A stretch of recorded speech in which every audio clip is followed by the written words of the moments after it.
6 ساڵ بە سەردەستپێکردنی شۆڕشی وڵاتی میسردا تێتەپەڕێت کە تێیدا هاوڵاتیانی وڵاتە داوایان کرد حوسنی موبارەک سەرۆکی و کاتەی میسر دەست لە کار بکێشێتەوە و کورسیەکەی چۆڵ بکات. ئەمەش پاشەوەی موبارەک لە ساڵی 1970ەوە و دوای تیرۆرکردنی ئەنوەر سادات بۆ ماوەی 30 ساڵ سەرۆکایەتی ئەو وڵاتەی گرتبووە دەست.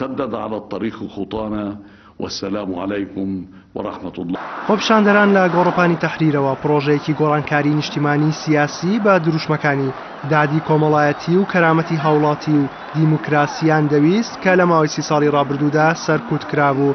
چینی هەژار و کرێکار بەشێکی زۆری خۆپیشاندەرانیان پێکهێنابوو. جیاوازی دین و بیر و بۆچوونەکان و پێکهاتەکان هێندەی تر گڕوتینی خۆپیشاندانەکانی زیاد دەکرد. خۆپیشاندەرانیش بە هەموو توانایانەوە پارێزگاریان لە دام و دەستگا و پێکهاتەکانی دەوڵەت دەکرد.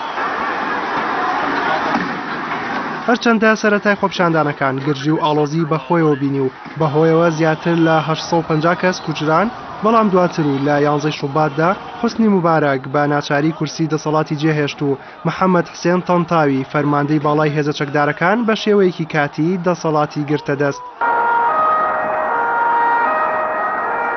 شۆڕشی وڵاتی میسریش دوای شۆڕشی وڵاتی تونس هات کە تێیدا خۆپیشاندەران زین العابدین بن عەلی سەرۆکی وڵاتەکەیان ناچار بە هەڵهاتن کرد. لە 28 تشرینی دووەمی 2011 قۆناغی یەکەمی هەڵبژاردنەکانی سەرۆکایەتی میسر ئەنجام درا و ئیخوان موسلیمین توانی 235 کورسی لە کۆی 498 کورسی پەرلەمان بباتەوە. لە 30 حوزەیرانی ساڵی 2012 لە یەکەم هەڵبژاردننی کراوەی سەرۆکایەتیدا محەممەد مورسی کاندیدی حیزبی حۆڕیە و عەدالە توانی بە بەدەستهێنانی لە 150 دەنگەکان ببێتە سەرۆکی میسر.